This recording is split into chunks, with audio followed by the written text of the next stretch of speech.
नमस्कार दोस्तों, मैं देवेश मिश्रा आप सबका स्वागत करता हूं अपने इस YouTube चैनल पे और आशा करता हूं कि आप सब स्वस्थ और आनंद में होंगे। आप सबको नव वर्ष की बहुत बहुत शुभकामनाएं। मैं एको सत्य घटना लेके आप सबके सामने उपस्थित हूं। यह सत्य घटना गीता प्रेस गोरखपुर से प्रकाशित भगवत कृपा अंग से ली गई है। यूँ तो परमात्मा की अनुकंपा से हर जगह ऐसी घटनाएं घटित होती ही रहती हैं जिनको देखकर परमात्मा की व्यापकता में कोई संदेह नहीं रह जाता। परंतु कभी कभी ऐसी विचित्र घटनाएं भी होती हैं जिसको सुनकर ही मनुष्य रोमांचित हो जाता है, आश्चर्यचकित रह जाता है तथा भक्ति से उसका मन, उसका हृदय भर जाता है। बात बहुत पुरानी है। राजस्थान के एक शहर सीकर में एक गांव था जहां पे सूरजमल सोमानी अपने परिवार के सहित रहा करते थे। उनके पुत्र का नाम था गणपत राय। सूरजमल सोमानी गांव में गणमान्य व्यक्ति के रूप में जाने जाते थे। उनके निकट के एक रिश्तेदार, जिनसे कई वर्षों से उनकी तनातनी चल रही थी, इसी चीज़ का फायदा उठा के उस रिश्तेदार ने सूरजमल सोमानी के पुत्र गणपत राय, जिनकी आयु 6 या 7 वर्ष रही होगी, उनको अगवा किया और दूर ले जाके खेतों के पास एक पुराने कुएं में उसको डाल दिया। गणपत राय का एकाएक लापता हो जाने के कारण गांव भर में सनसनी फैल गई थी। घर वालों ने और गांव वालों ने गांव का कोना कोना छान मारा था और आसपास के गांव में ही पता किया गया, पर गणपत राय का कुछ पता नहीं चला। अंत में सब हताश होकर बैठ गए। जिस कुएं में गणपत राय को डाला गया था वो कुआं पूरी तरह से सूखा हुआ था। उसकी दीवारें गिरी हुई थी, उसके अंदर झाड़ियां निकली हुई थी, जिससे बाहर से देखने पे नीचे सिर्फ अंधेरा ही दिखता था। गणपत राय के लापता हो जाने के ठीक 3 दिन के बाद एक भेड़ बकरी चराने वाला युवक वहां से गुजरा और उसने एक पत्थर उठा के उस कुएं में फेंका। वहां से एक इंसानी आवाज़ सुनाई दी, जिससे वो सुन के डर गया और वो डर के आसपास के गांव में जाके उसने बताया। धीरे धीरे ये बात गणपत राय के घर वालों तक भी पहुंच गई। जब ये खबर घर वालों को पता चली तो उन्होंने गांव वालों के साथ विचार विमर्श करके कुएं की तरफ चल दिए और ये खबर आग की तरह पूरे गांव में पहुंच गई।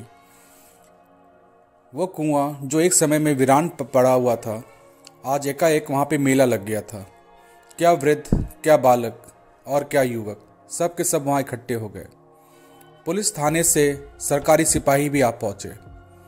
उस समय के तत्कालीन मंत्री श्री राम बाबू जी भी वहां पे पहुंच चुके थे।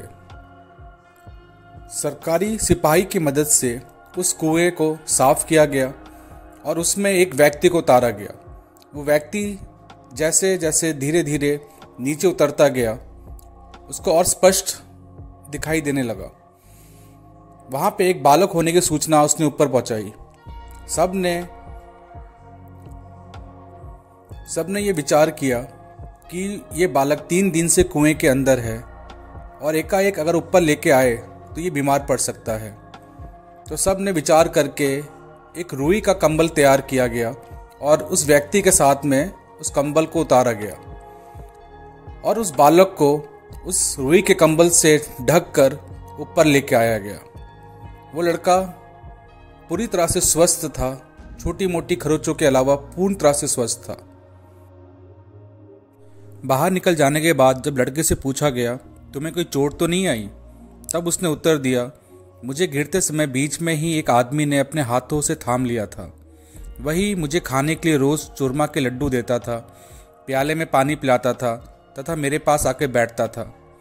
वो मेरे साथ खेलता भी था और जब मुझे नींद आती तो अपने गोद में सुलाता भी था। वो राम नाम का भजन गाता था और मुझे भी गाने को कहता था।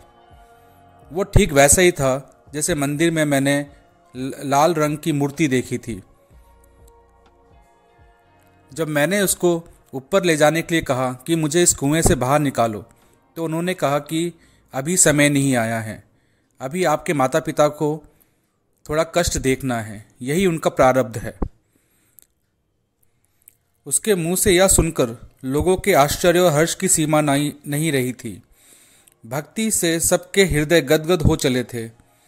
सब एक ही स्वर में बजरंग बली की जय बोल रहे थे। सब भाव विभोर थे। उनके मस्तिष्क में लाल लंगोट वाले की दयालुता के विचार आ रहे थे। सूरजमल जब तक जीवित रहे तब तक हर शनिवार और मंगलवार को वहां जाकर महावीर हनुमान जी को प्रसाद चढ़ाते और घी के दीपक जलाते थे। गणपत राय भी जब बड़े हुए तो वो भी हनुमान जी के भक्त के रूप में गांव में जाने लगे। तो दोस्तों, देखा आपने, ऐसे हैं हमारे बजरंग बली। और कहा भी गया है, संकट ते हनुमान छुड़ावे, मन क्रम वचन ध्यान जो लावे। अगर आप भी कोई प्रॉब्लम से गुजर रहे हैं तो रोज हनुमान चालीसा का पाठ करने से वो प्रॉब्लम दूर हो जाती है। इसलिए इनको संकट मोचन भी कहा गया है। इसी के साथ मैं इस वीडियो को यहाँ समाप्त करता हूँ। ये वीडियो कैसी लगी आप मुझे कमेंट के माध्यम से बताइएगा। और अगर आपके साथ भी कोई प्रत्यक्ष अनुभव हुआ हो तो आप मुझसे शेयर कीजिएगा। मैंने अपनी ईमेल आईडी डिस्क्रिप्शन पे दी हुई है। इस वीडियो को देखने के लिए आप सबका बहुत बहुत धन्यवाद। नमस्कार।